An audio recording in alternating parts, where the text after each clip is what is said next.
حضرت حکیم لقمان فرماتے ہیں جو عورت اپنے شوہر کو یہ 5 الفاظ بولتی ہے، یہ 5 جملے بولتی ہے، یہ 5 الفاظ بولنے کی اپنے اندر عادت رکھتی ہے، تو سن لیجئے یہ 5 الفاظ بولنے والی عادت ایسی بری عادت ہے کہ یہ ہنستے بستے گھروں کو اجاڑ کے رکھ دیتی ہے۔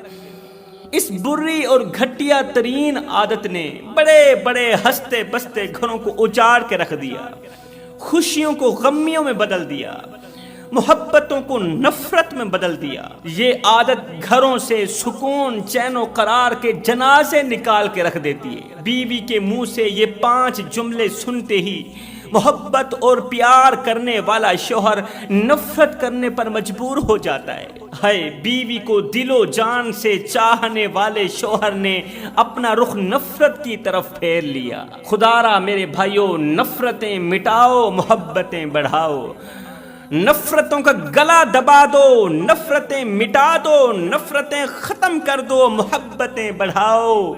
زندگی اتنی مختصر ہے کہ جی بھر کر محبت کرنے کا وقت نہیں ملتا، اللہ جانے لوگ نفرتوں کا وقت کہاں سے لے کر آتے ہیں۔ کہتے ہیں اگر یہ 5 جملے بولنے والی عادت لیلا کے اندر موجود ہوتی تو مجنو اسے پیار تو کیا نفرت کے قابل بھی نہ سمجھتا۔ اگر یہ بری عادت لیلا کے اندر موجود ہوتی تو آج اپنے ارد گرد معاشرے میں نظر دوڑا کر دیکھی اور غور کیجیے، جو گھر پریشانیوں کی دلدل میں پھنسا ہوا ہے، جو گھر مصیبتوں کی دلدل میں پھنسا ہوا ہے، تو جان لینا بلکہ پکا یقین کر لینا کہ اس گھر میں ایسی عورتیں رہتی ہیں جو اپنے شوہروں کو یہ 5 جملے بڑے شوق سے بولتی ہیں۔ اس گھر میں شوہر کو 5 جملے بولنے والی آدھی عورت رہتی ہے، اور اسی عورت کی وجہ سے گھر میں رہنے والا ہر چھوٹے سے لے کر بڑا انسان پریشانی کی دلدل میں پھنسا ہوا ہے۔ آج گھر میں رحمت کے فرشتے نہیں آتے، رزق بانٹنے والے فرشتے نہیں آتے۔ ایک وقت تھا کہ اس گھر کے اوپر ہر وقت رحمت کی بارش برستی رہتی تھی۔ ایک وقت تھا کہ اس گھر میں کبھی پریشانی نہیں آئی تھی، کبھی کوئی مصیبت نہیں آئی تھی۔ ایک وقت تھا کہ رزق کی بارش برستی تھی، پیسوں کی بارش برستی تھی۔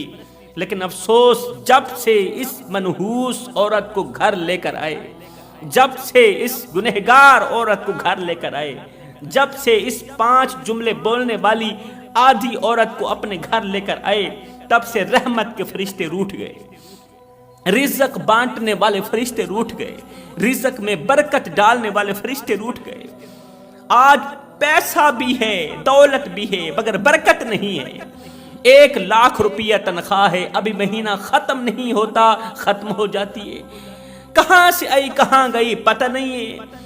پھر ہم پیروں کے پاس بھاگتے ہیں، مولویوں کے پاس بھاگتے ہیں، پیر صاحب کوئی حساب کتاب لگائیے، 1 لاکھ تنخواہ لیتا ہوں، 2 لاکھ تنخواہ کوئی کم تو نہیں ہے۔ گھر میں اتنے خرچے بھی نہیں ہیں، گھر کے اتنے زیادہ کوئی خرچے ہی نہیں ہیں، فیملی بھی چھوٹی سی ہے میری، لیکن جیسے ہی مہینہ ختم ہوتا ہے، مہینہ ختم ہونے سے پہلے میری تنخواہ ختم ہو جاتی ہے، پیسے ختم ہو جاتے ہیں، پھر مجھے قرض اٹھانا پڑتا ہے۔ ہم پیروں کے پاس تو بھاگتے ہیں، مگر ان چیزوں پر غور نہیں کرتے کہ ہمارے گھروں میں جو عورتیں بیٹھی ہیں وہ ان 5 جملوں کی عادی ہیں۔ وہ یہ 5 جملے بڑے شوق سے بولتی ہیں، جو جملے اللہ رسول کو بہت ہی زیادہ ناپسند ہیں۔ اللہ ان 5 جملوں کو ناپسند کرتا ہے، اور یہ 5 الفاظ بولنے والی عورت کو بھی ناپسند کرتا ہے۔